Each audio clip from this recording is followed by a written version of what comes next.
Admiral Richard Byrd, America's greatest polar explorer, once gave a chilling warning.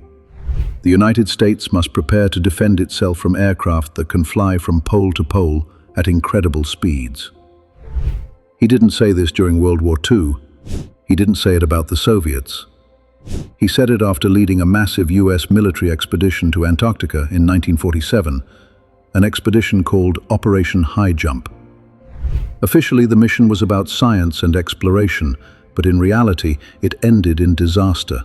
Months of work were abandoned, men were dead, and Byrd returned with a secret so terrifying it has remained classified for nearly 80 years. December 1946. The Second World War has ended, but the scars are everywhere. Europe lies in rubble, Japan struggles under occupation, and two new superpowers, the United States and the Soviet Union, glare at each other across a divided world. And yet, instead of preparing for conflict in Europe or the Pacific, the United States quietly dispatches a fleet to the coldest, most desolate place on Earth, Antarctica. 13 warships, an aircraft carrier bristling with fighter planes, submarines, icebreakers, 5,000 men, enough for an invasion force. The mission is called Operation Highjump, and what happened there has remained one of history's most disturbing mysteries. To understand Operation Highjump, we must first understand its commander, Admiral Richard Evelyn Byrd. Byrd was no ordinary naval officer. He was a legend, a pioneer of polar exploration. In 1926, he claimed to have flown over the North Pole.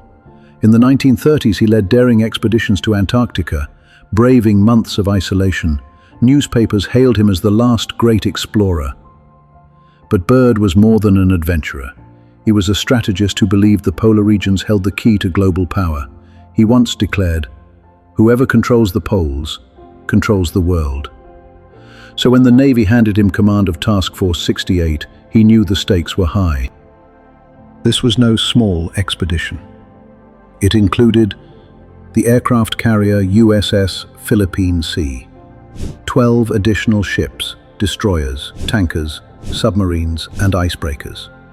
Over 5,000 men, from Marines to scientists, aircraft ranging from transport planes to fully armed fighters. The Navy insisted it was about science. But why would a scientific mission require warships and fighters? Why commit such staggering resources just a year after the costliest war in history?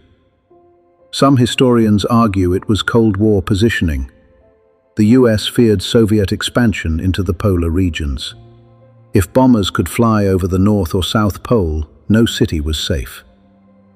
But others suspect something far stranger. In December 1946, the fleet arrived in Antarctica. They began building Little America 4, launching planes to map the continent and testing equipment in the ice. For a moment, it seemed routine. For a brief moment, Operation Highjump looked like just another polar expedition. But within days, equipment began failing. Strange lights appeared in the sky, and the mission would take a deadly turn that no one was prepared for. What was really happening on the ice? On December 29th, tragedy struck. A Navy patrol bomber crashed, killing 3 men. Survivors later reported bizarre instrument malfunctions, compasses spinning, radios cutting out, and controls that seemed to fail at random. But that was just the beginning. Declassified logs mention unusual magnetic readings and atmospheric disturbances. Pilots complained of navigation systems failing over certain regions. Some describe seeing shimmering lights beneath the ice lights that moved, almost intelligently. There were whispers of equipment freezing in ways scientists couldn't explain. Radios carried static filled with strange pulses. Men spoke of the feeling of being watched in the vast emptiness. And then, in February 1947, barely 6 weeks into what was meant to be an 8-month mission, Byrd suddenly ordered a withdrawal. Bases were abandoned, experiments left unfinished. The mighty fleet turned north, limping home. Officially, the Navy claimed objectives were met. But privately, Byrd gave an interview in Chile that stunned journalists. He warned the United States must prepare to defend itself against enemy aircraft that can fly from pole to pole at incredible speeds. No nation on Earth possessed such craft in 1947. Jets had only just been invented. Supersonic flight was years away. So what did Byrd encounter? When he returned to Washington, parts of his report were immediately sealed. Survivors were sworn to silence. Some claimed they were threatened never to reveal what they had seen. Whatever Byrd witnessed, it was powerful enough to terrify the most fearless explorer of his generation. But here's the question. What kind of enemy could attack the world's strongest navy in a place where no enemy was supposed to exist? Theories abound about what really happened in Antarctica. To understand them, we must go back to 1938. That year, Nazi Germany launched the Schwabenland expedition. Officially a whaling mission, it secretly claimed a vast stretch of Antarctica called Neuschwabenland. The Nazis dropped flags, surveyed land, and, according to declassified documents, searched for something hidden beneath the ice. The SS's Ahnenerbe division, obsessed with the occult, believed ancient civilizations once thrived in Antarctica. Some Nazi officials even claimed it was the site of Atlantis. Rumors after the war suggested the Nazis established a hidden fortress, Base 211. U-boats were sighted heading south months after Germany's surrender. Hundreds of Nazi scientists disappeared. Could they have gone to Antarctica? This leads to the first theory. Operation Highjump was a covert strike mission. Byrd's true orders were to locate and destroy the Nazi base before it could rise again. According to some, the Americans did not find an abandoned outpost, but one still active, guarded by flying discs of incredible power. The second theory is even stranger. Byrd's fleet may have encountered not Nazis, but something older, a lost civilization, ancient ruins, buried under the ice, powered by technology far beyond our own. Evidence that humanity's true history is far stranger than we are taught. A third theory ties into the idea of hollow Earth. Some claim Byrd flew deep into Antarctica and discovered vast caverns, warm seas, and even evidence of an underground world. His warning about aircraft that can fly pole to pole could have referred to civilizations hidden inside the planet itself. Skeptics dismiss these theories, but ask yourself, why are Byrd's reports still classified? Why did the mission end in panic? And why, just 12 years later, did the world's nations sign the Antarctic Treaty, banning military activity and limiting exploration? But maybe the real purpose wasn't preservation, it was protection. Not protection of the environment, but protection of a secret, buried so deep in Antarctica that even today, the world's most powerful nations guard it with silence. And when we connect Operation Highjump to events that happened just months later, the picture becomes even more disturbing. Here's where it gets even stranger.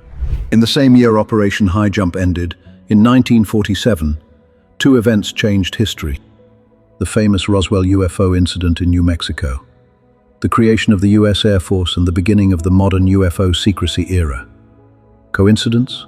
Or was Roswell the continuation of what began in Antarctica? Declassified CIA documents from the late 1940s reveal an urgent fear of foreign aerial technology that could outpace anything America possessed. UFO sightings skyrocketed. Secret projects like Project Sign and Project Blue Book were launched. It's almost as if Operation Highjump pulled back a curtain, and what Byrd saw forced the U.S. government to confront a reality it wasn't ready for. Even today, Antarctica is surrounded by mystery. Satellite images show massive no-fly zones. Whistleblowers claim underground structures exist beneath the ice. And as glaciers melt, strange shapes, sometimes resembling pyramids, have been spotted by researchers. Is it just coincidence? Or are we watching Antarctica slowly reveal a secret the world has tried to bury for nearly a century? And if that secret is finally coming to light, we need to ask ourselves, what happens when the ice is gone and the truth can no longer be hidden?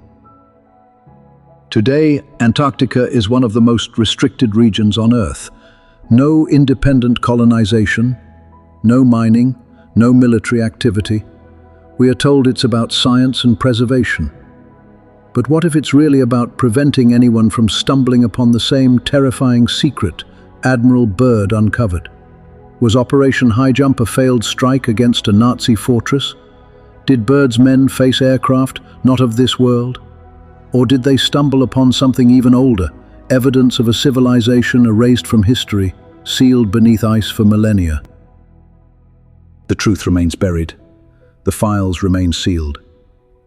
But remember this, the ice remembers everything, and as Antarctica melts in our lifetime, perhaps its darkest secrets will finally be revealed. This has been Sealed Secrets. If you enjoyed this exploration, subscribe for more forbidden histories and chilling mysteries.